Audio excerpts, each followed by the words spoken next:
And then I met with our priest, Father Michael. We met at McDonald's, and I said to him, I love your theology, but your services are so weird.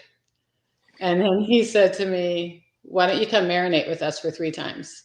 And he later said he doesn't remember saying that, but I thought, okay, I can do that. So I went to church for 3 times. And during the service, I would be looking at my clock because I could hardly wait for it to be over because it was so long.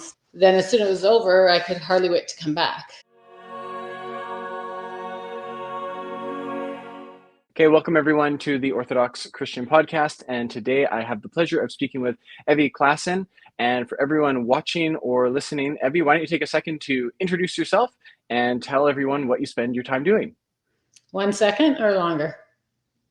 Well, as long as you'd like, a couple minutes if you'd like. Okay. I am probably first and foremost a wife and a mother. I've been married for 36 and a half years. I have 6 kids who most of them have partners. And I have a new daughter who's Pakistani, and she's also married. So between all of them, there's lots of people. There's like 21 of us now in our family. We have 7 grandkids. But apart from that, which takes a huge part of my thought and preoccupation, I love to write. I've recently published a children's story. I love to teach. I'm teaching a course right now on spirituality and the helping professions at Trinity. And I recently completed a master's degree, which was just for fun. And that was on peacebuilding and collaborative development. So those are lots of my interests. Yeah, well, it sounds like a full life. So why don't you tell us a little bit about how you encountered the Orthodox Church? Because from what I know of your story, you were a convert at a certain point. Mm-hmm. Yeah, that's a 40-year journey, I'm sure. I started wrestling, I would say, with just the messages that I was receiving at church, probably since I was a little girl, but really intentionally 10 years before I discovered Orthodoxy. So how far do you want me to go back, and how in depth do you want me to go right now? Well, let's talk a little bit about what you were raised with and give us sort of a synopsis of that so people have a sense from what you're coming from, and then just move us to the point of how Orthodoxy appeared on the radar. Okay. So I was raised in a very loving home by refugee parents who were just overjoyed at the freedom they had to be able to go to church when they arrived in Canada. So we went to church a lot, like Sunday morning and evening, Wednesdays, and church was a huge part of my life. And the home I was raised in, I think, was very welcoming, and we invited the stranger in. My parents were very hospitable, and I would say the church community was the same way. But the messages that came from the pulpit were so focused on not going to hell and praying the prayer so that you don't go to hell, that it became, I would bring my friends to church, and it became a very scary message for some of my friends whose parents were not going to church. So the pain, I was a highly sensitive person, so the pain that my friends would experience, I think, sat with me, and I didn't know what to do with the message that seemed to be coming from the Bible and with what I was experiencing in my relationships. So I think over the years, I internally wrestled with that message, but I didn't know what to do with it because I felt like a heretic if I would ever say anything out loud. And then when my kids grew up, their friends started receiving the same kind of messages from us or from the church that we brought them to.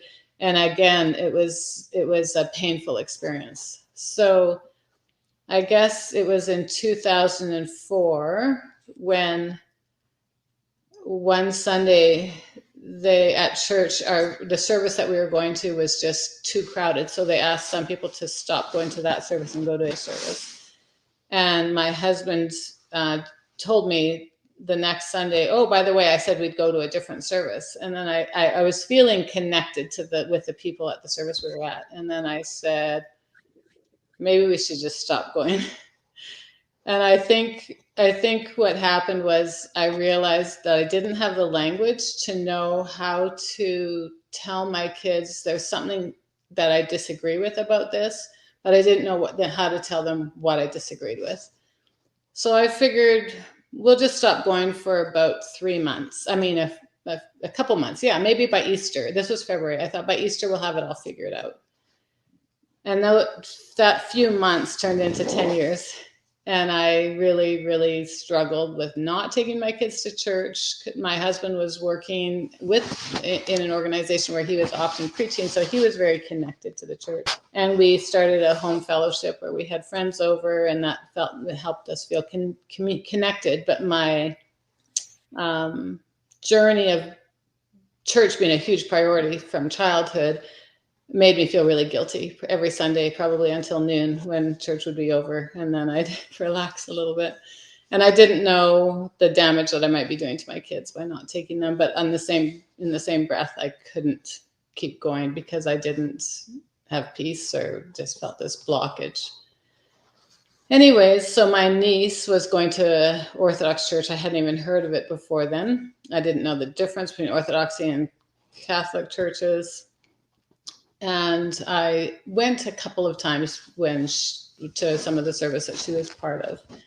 And I started hearing more and more about Orthodoxy that really intrigued me. And then I met with our priest, Father Michael. We met at McDonald's. And I said to him, I love your theology, but your services are so weird. And then he said to me, why don't you come marinate with us for 3 times? And he later said he doesn't remember saying that, but I thought, okay, I can do that. So I went to church for 3 times. And during the service, I would be looking at my clock because I could hardly wait for it to be over because it was so long. Then as soon as it was over, I could hardly wait to come back. And there was this tug of war inside of me. And so I went for 3 times, and that 3 times started in 2013, and it's 2024, so I guess I haven't quit. Okay. So just a couple of questions. One in relation to what you grew up with. So it sounds like the people were very lovely, but in terms of the theology that was being preached on Sunday, it was problematic insofar as it was focusing specifically on hell and people being damned and separated from God. And Yeah. this was particularly acute when you would bring a friend that may not be a churchgoer, and they went through some agony hearing this message, and then you're very empathetic, it sounds like, and so you would experience that yourself. Were there other reasons aside from that you felt yourself being distanced from the church or moving towards something else? I would say that was the biggest one. Okay. And then in terms of encountering Orthodoxy, you mentioned that you had this niece and she was going to an Orthodox church, and then you started to tag along. Were there other churches that you started to go to prior to that to try and find if something else fit? No, not really. Okay. So Orthodoxy was the first one. And tell us more about this strange feeling when you're going to the liturgy, and you love the theology, so maybe you can tell us a little bit about that as well. Like, what was it about Orthodox theology that you found intriguing, and also what was it about the liturgy that was sort of off-putting initially? Okay. I would say if I could summarize it in one sentence, it would be the church is called to be a hospital, not a court of law. And coming as a background as a nurse myself, that idea that God is physician who longs to heal me rather than God is judge who is waiting to damn me really resonated with me. And I just felt like it was good news that I am sick and I need to be healed. And I cannot judge another person's sickness because I don't have the same sickness they have. Doesn't mean I'm better than them, or that I am not in need of healing like they are.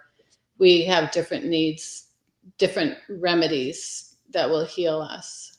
So church became a place for me to recognize my sickness and my need for healing, and to come as a broken person, not a put together person. There were many times I would come and I would just cry, and it was okay. It was okay just to stand there with tears streaming down my face, and people were not surprised or worried about me, but they were caring for me.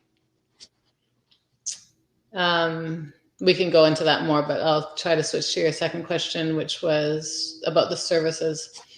I think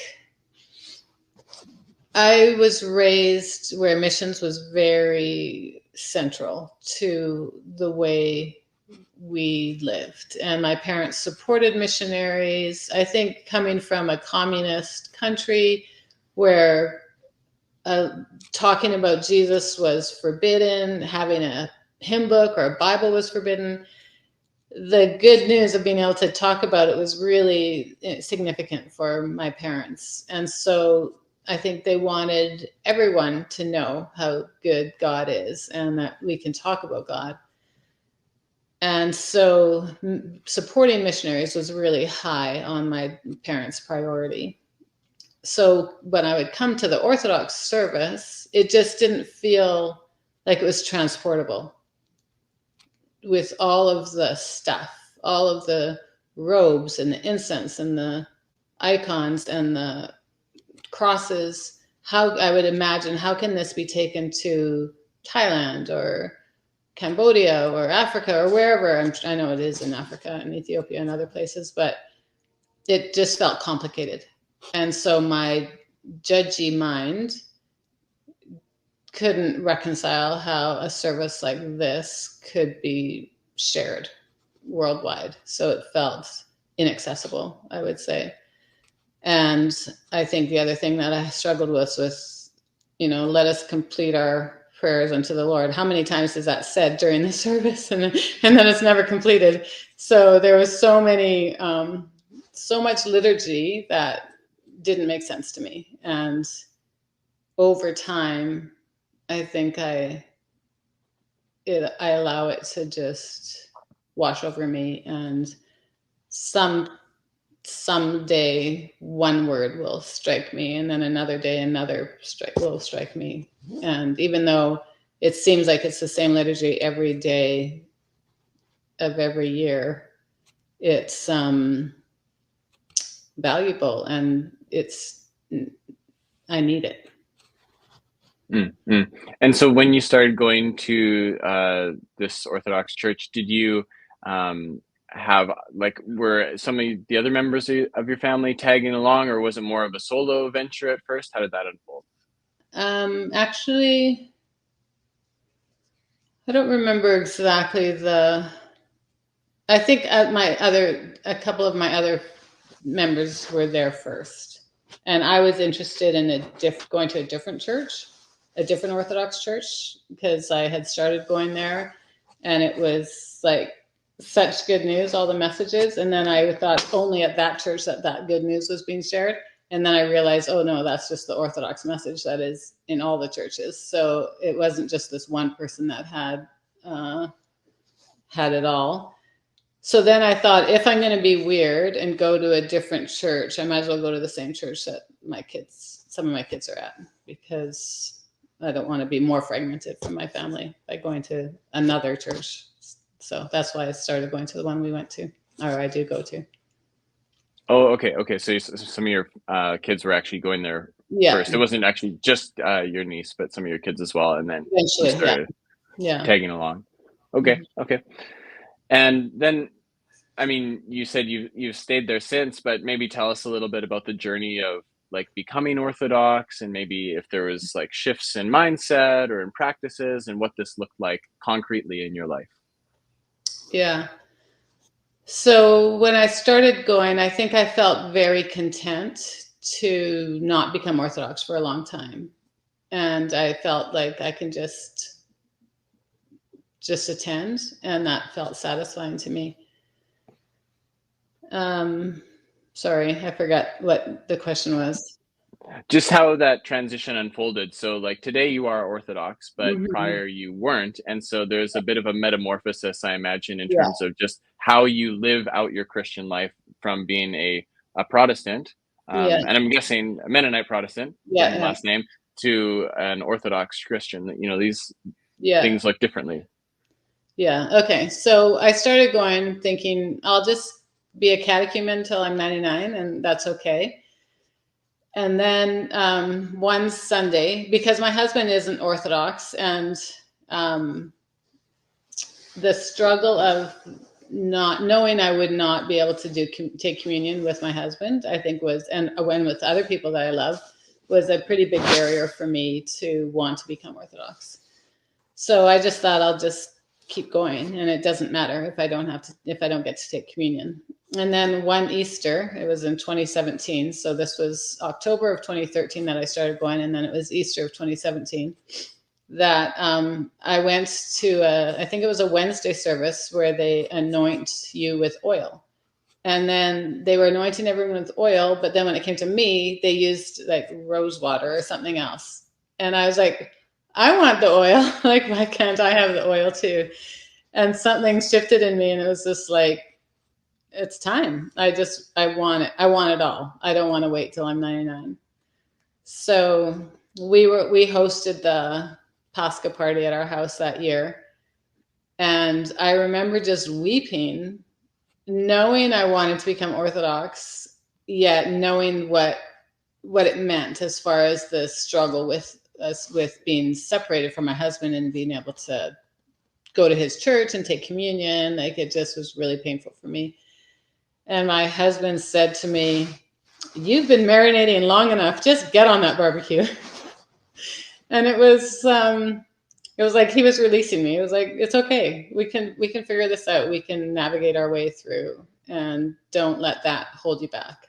So then in May of that year, I got chrismated, and it was a beautiful service. Then I went on a little spiritual honeymoon. I went to a pilgrimage in Scotland with Father Seraphim, and had a really beautiful experience. And so since then, we have been able to navigate it, and it's been fine. Mm-hmm. And what are some aspects of the tradition that you grew up with, that you've retained and felt helped by?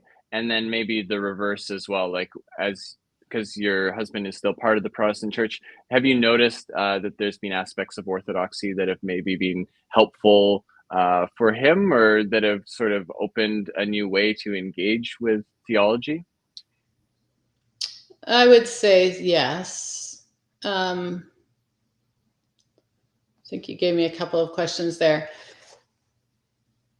I think both of us have been on a journey towards recognizing God as physician, God as good, that loves mankind or humankind. That's the first prayer that comes to my mind every morning when I wake up. Thank you that you are good and you love everyone. And so we are both walking that journey together. And him staying Protestant doesn't change that we're both on this journey.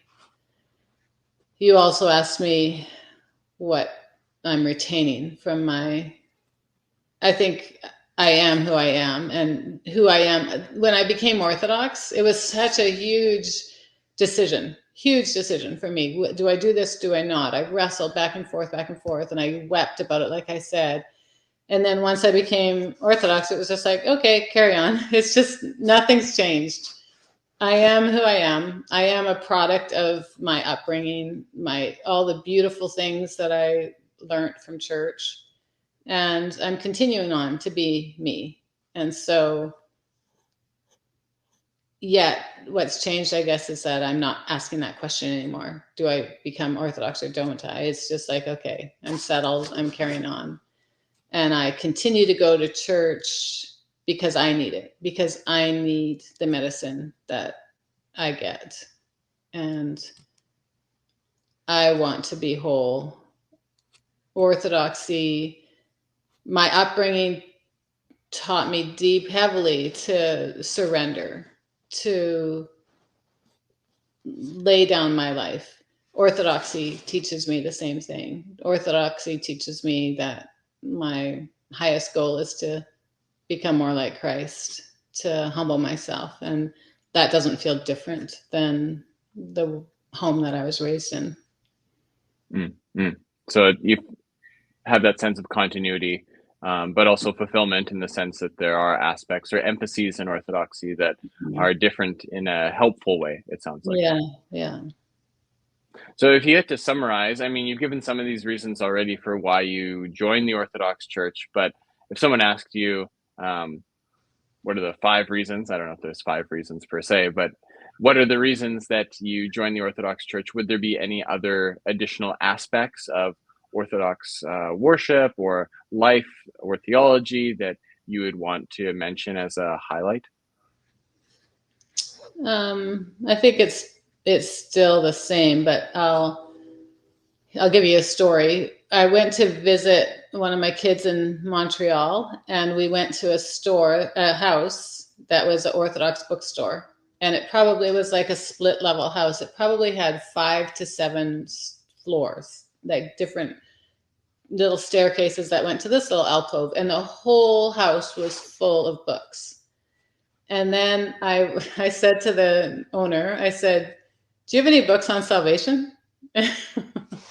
No, I think it's funny. But he looked at me and he said, "This whole house is full of books on salvation." Like, what do you mean? And then my child said, "Oh, what she means is, do you have any books about um, heaven and hell or something like that?" And then he said, "Oh, you want a book about the afterlife?" And then he went to the shelf and got one book and handed it to me. And it was like, to me growing up, salvation always meant you're saved or you're not saved. You prayed the prayer, then you're saved. And if you don't pray the prayer, then you're not saved. And in Orthodoxy, I'm learning that I have been saved, I will be saved, and I am being saved. And everything in life is towards my salvation. So my relationships that I'm struggling with, or the good things, the bad things, it is all to help me become more whole. And so salvation is more of a wholeness that I can grow towards. So I think that is what keeps reminding me and drawing me to Orthodoxy, because it reminds me then of everyone I meet. We are all on the same journey towards wholeness, and I want to be a participant in making that journey sweeter for someone else and not more difficult.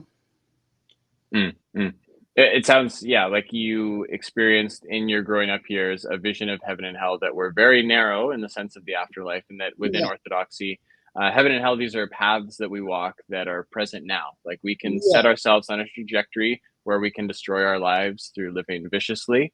And this isn't an arbitrary thing where God comes in with this list and says, well, you've transgressed and you've messed up on this, this, and this, and this. But actually, it's just the nature of reality that God is the one who necessarily exists. And as we gather close to him, we're experiencing existence. And as we depart from him, it's not that he comes and hits us with a club or something. It's just that we're actually departing from existence. And he says, well, you can destroy your life if you so wish, but I wouldn't recommend it.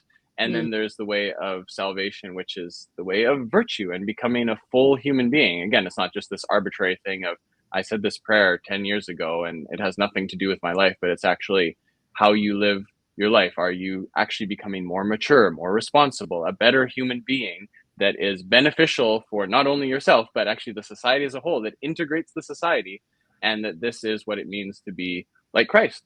And so it's not, again, some arbitrary thing. That's kind of how I think of it. But is that the sense that you're trying to convey, or what you've experienced within Orthodoxy? Probably. My brain is trying to slowly gather everything you just said.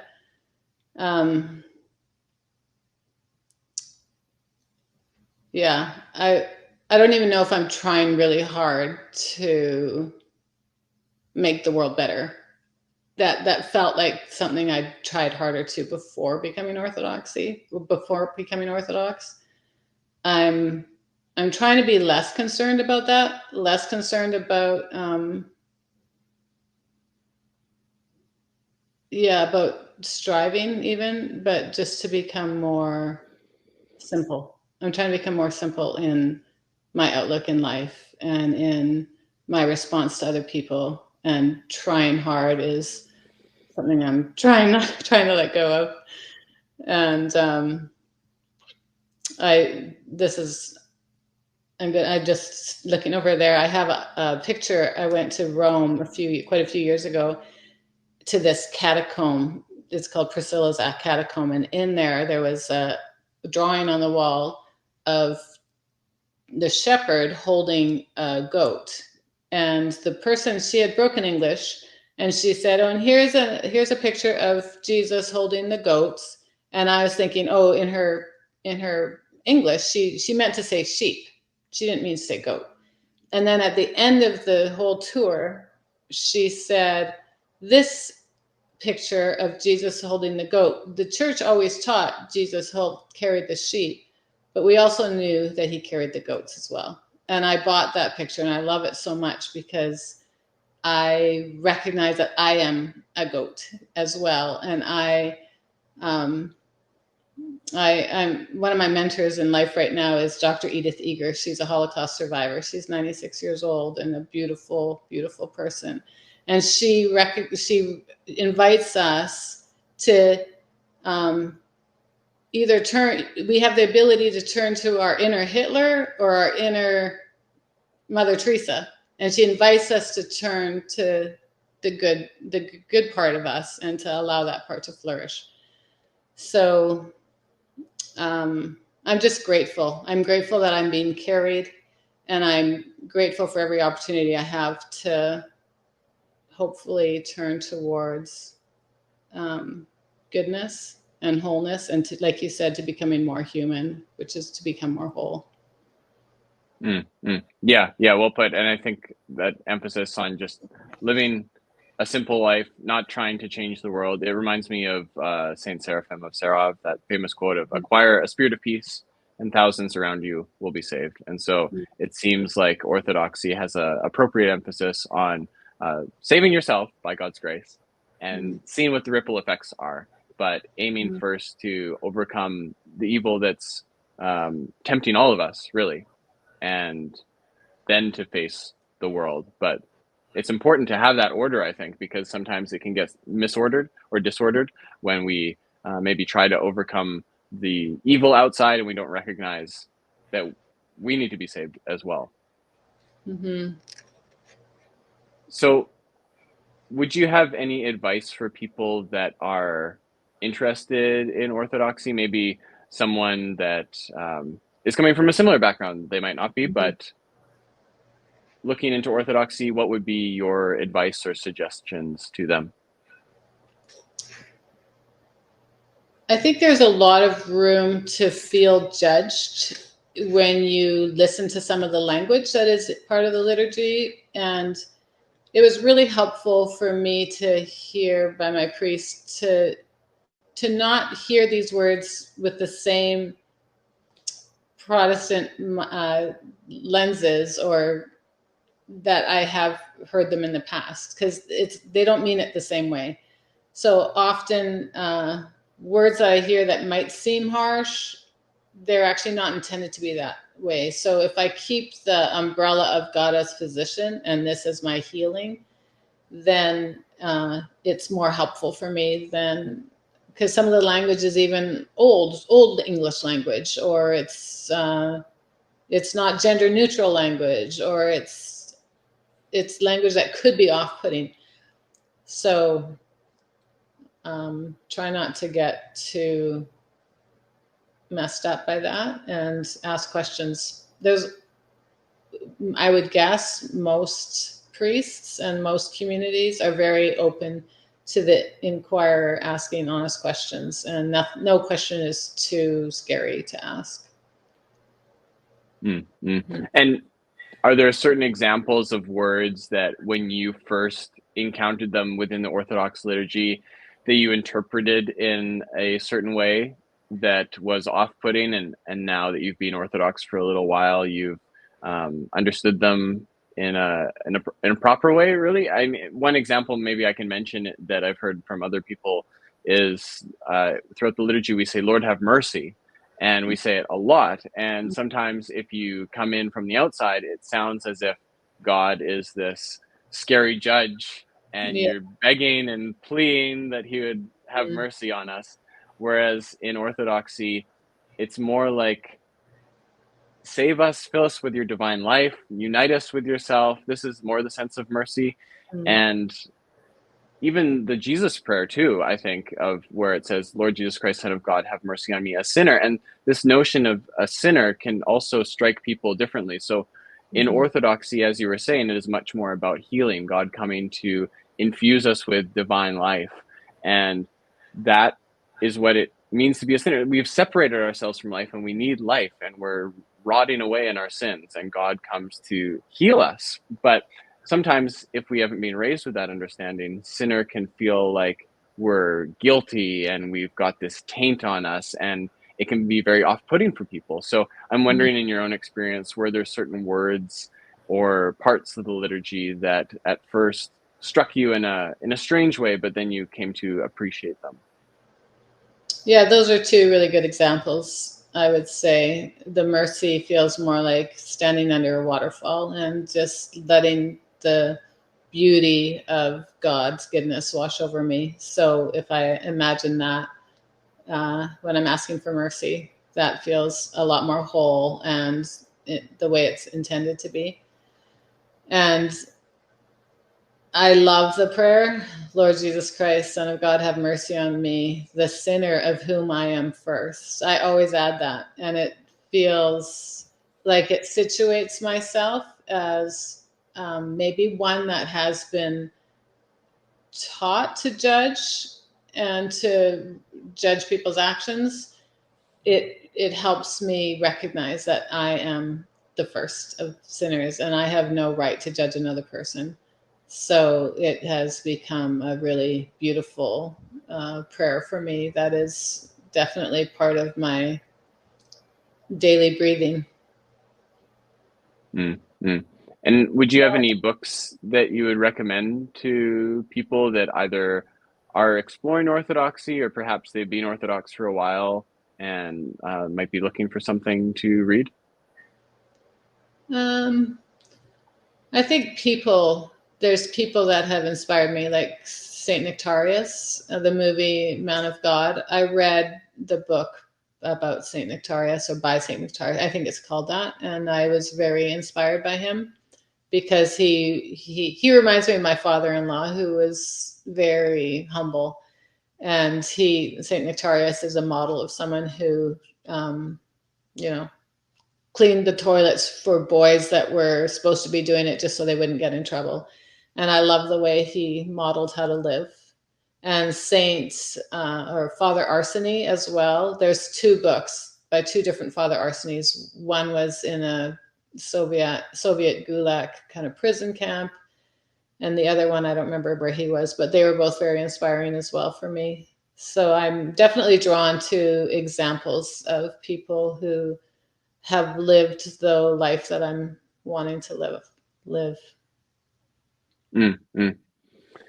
And the last question I'll ask really is, you have mentioned some challenges that you've faced along the way. I don't know if you want to just riff on that and mention what you've already kind of expounded it, but maybe in a bit of a longer format. But what challenges maybe initially did you face when you're encountering Orthodoxy or along the way? And then how have you overcome some of those and remained in the Orthodox Church? Okay, I think the icons and the emphasis on the Mother of God, the Theotokos, was unfamiliar to me. Mary seemed like one of the many people that were important to Jesus. And so the emphasis on Mary, I think, was surprising, and I wasn't sure what to do with that. Is it worship? Is it like there was just questions that I had about that. And then I think I had an encounter that made me realize how beautiful it is. Like I said, I used to go and I would just cry. And one time I was at church and I was standing in front of the icon of Mary, and the way the iconographer drew her, she just looks at you wherever you're standing in the church. If you're at the side, whatever, her eyes are gazing at you. And then her baby, Christ, is looking into her eyes. And I felt like he said to her, "Who do you see, Mom?" And then she said, "I see her." And she was looking at me. And I felt seen. And I felt like I was crying because I had prayers that were too painful to pray. And I didn't know how to have those prayers. So it felt like just standing there, she was telling Jesus about my prayers, about my sadness. And then on the other side of the iconostasis is a icon of Jesus, the man. And it was like he was saying to me, "Who do you see?" And I could bring other people's prayers that were not too painful for me to pray, other people's burdens, because they weren't as personal to me. So I could pray for someone else, even though I couldn't pray for myself. So then I started going to church sometimes just to stand in front of the icons, just to be seen. And the icons became a real comfort for me because of who they represent. And it reminded me that I'm not alone in this world, and I'm surrounded by beautiful people that have gone before us and who have walked difficult paths, and they're cheering for me, and they're hoping for me, and they're supporting me. One of the first messages I remember Father Michael preaching was about the paralytic, and the friends lowered him down, and he said, "We are all paralyzed, and we all have difficulty accessing Jesus, or coming, or wanting to come to Jesus even. And we all need friends to lower us down." And I was imagining that he was going to go on to say, think about the friends you have in your life that are going to help you. And instead, he turned to the icons around him and said, like, "Here, these people that we're surrounded with are there to help us." And it surprised me. It was a worldview I hadn't imagined, that I could call on help from people that have died already. So every time I go to church, when I walk into church, there's a place where you can list the people that you want to pray for, people that are alive and people that have passed on already. And I love writing down all the names of people that I love who have passed on, and knowing that I can pray for them, and I can ask them to pray for me. I can just bring them into this otherworldly realm that I don't see or feel necessarily with my senses right now. Mm-hmm. Well, that is a beautiful story and really a wonderful place to conclude the interview for today. So I want to thank you, Evy. It's been a real pleasure chatting with you. Thank you. Hey guys, thanks for checking out that episode of the Orthodox Christian Podcast. If you have a question about Orthodox Christianity, there is a link in the episode description that you can check out. If you enjoyed this episode, I would really appreciate it if you shared it with one friend or family member. And in the meantime, I hope that you have a peaceful week. Take care.